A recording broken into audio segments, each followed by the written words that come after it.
Bezrat Hashem, secours est dédicacé à la mémoire de Ovadia Ben Merav par son fils Roland Yitzhak Harari. La Gemara ce matin, Bechorot 24a. Tanya, Alokeach Bema Minika Minanochri. Il y a une mitzvah de racheter le premier-né. Mais la Torah dit, Ba'adam ou Ba'behema. Chez l'homme et chez l'animal aussi. Okay? C'est pas tous les animaux qu'on fait Pidyon Ben, okay? Pidyon Behema. Mais, par exemple, Keves, aussi le Pidyon Ben, Ez, mouton, chèvre, Chamor. Kadesh li Peter kol Chamor, Bevne Israël. Okay? Chamor, le l'âne. Pourquoi l'âne? Pourquoi on fait pour l'âne? Parce que l'âne, les ânes ont aidé au Bnei Israël de prendre tous les bijoux, l'or, les robes, tout ce qu'ils ont pris de chez les Égyptiens. Ils les ont pris. Et l'âne, des fois, elle est têtue. L'âne ne veut pas bouger, mais là, tout l'âne marchait, tout l'âne aidait. Alors, Akadosh Baruch Hu leur a donné une mitzvah. Regarde, même un animal qui fait une mitzvah pour l'homme, Akadosh Baruch Hu lui récompense. On lui fait pidyon bechor, peter, chamor. Okay? Et l'âne, c'est pas cachère. L'âne n'est pas cachère, c'est pas un animal cachère. Mouton, je peux comprendre. Agneau, ça veut dire chèvre, je peux comprendre. Veau, le veau, je peux comprendre, c'est cachère. Mais l'âne, parce qu'elle a aidé en Égypte. Et elle a aidé il y a 3500 ans, et jusqu'à aujourd'hui, on continue à les faire pidyon à Bechor. Tu comprends? Et c'est très rare. C'est très rare le l'âne, quand tu fais pidyon à Bechor. C'est une grande mitzvah d'assister. Alors voilà que la Gemara ce matin nous parle de quelqu'un qui prend un animal, il prend une brebis, chez un goy. Mais non, avec la brebis, il y a à côté un petit bébé. Il est en train d'allaiter de cette brebis. Qu'est-ce que je dois dire? Est-ce que je dois dire le fait qu'il allaite, c'est son bébé à elle? Donc, le prochain bébé que l'aura cette brebis sera plus Bechor. Ou, je dis, non, tu sais, les animaux, des fois, ils allaitent même de bébés qui ne sont pas leurs. Mais non, le problème, je ne peux pas demander au goy.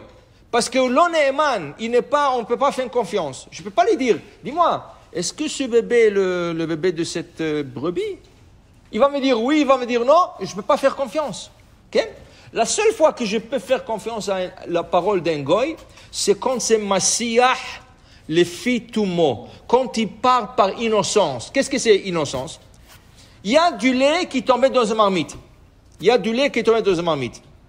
Je ne peux pas venir lui dire, Nafal Khalav Besir. Je ne peux pas venir lui dire, dis-moi, est-ce que tu goûtes qu'il y a du lait, parce que tu sais, on ne peut pas manger du lait et la viande. Est-ce que tu goûtes le lait de la marmite? S'il me dit oui ou non, je ne peux pas lui faire confiance. Peut-être il me dit non, exprès pour que je mange ce plat et pour faire un péché. Je ne peux pas lui faire confiance. Mais il y a une manière de lui poser la question par innocence. Je lui dis, viens. Tu sais, ma femme, elle a fait une soupe extraordinaire. Je veux que tu goûtes. Tu es obligé de goûter. Non, je ne veux pas aller, s'il te plaît. Ma femme, elle a fait. Goûte. Il goûte, il mange. Je lui dis, mais tu goûtes, elle a mis du lait. Tu goûtes du lait? Non, il n'y a pas le goût de lait. Ah, tu es sûr, ma femme, elle a mis du lait. Si tu dis non, il n'y a pas le goût de lait, tu peux manger, toi. Parce que maintenant, il ne sait pas que tu lui poses une question à l'achik. Lui, il pense que tu lui fais kavod pour lui donner un plat de soupe. Et tu lui poses une question comme ça, banale, est-ce qu'il goûte le lait? Mais s'il sait que tu lui poses une question d'halakha, tu n'as pas le droit de lui faire confiance, même si tu penses qu'il dit la vérité ou pas. Maintenant, le problème avec, retourner à notre Gemara, Yeshpo Be'ema, Menika, elle allait. Maintenant, on y retient la date, c'est Atinok Shela ou non? Est-ce que c'est son bébé ou non? Je ne suis pas allé demander à lui. Ken? Il dit ici, Abba Acharav, le prochain bébé, Atinok Ashaba Acharav, Bechor Misafek. On peut pas savoir maintenant. Est-ce que c'est son bébé à elle? Ah, donc le prochain, ce n'est plus Bechor? Ou je sais pas, alors Misafek, qu'est-ce que c'est? Je laisse pète l'animal jusqu'à qu'elle reçoive un défaut physique. Elle se déchire une oreille, elle se casse la patte, quelque chose comme ça, et après je le rachète. Ça peut prendre des années. Mais on n'a pas le choix, ça fait. Et tu t'amuses pas parce que tu n'as pas le droit de manger, parce que le Bechor appartient au Kohanim. Maintenant, pourquoi?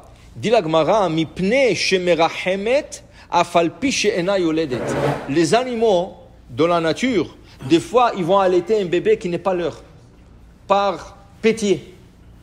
Les animaux aussi, ils ont pitié. Okay? Les animaux aussi, ils ont pitié. Je t'aime, rachamim, la hayot. Alors, par pitié, elle va donner, allaiter son lait à un autre bébé.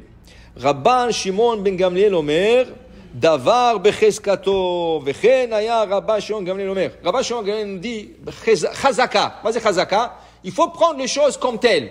Qui veut dire quoi? Anichnas letoch edro balayla. Tu rentres dans le troupeau la nuit. Et qu'est-ce que tu vois? Ke'eser kechamesh esre mavkirot.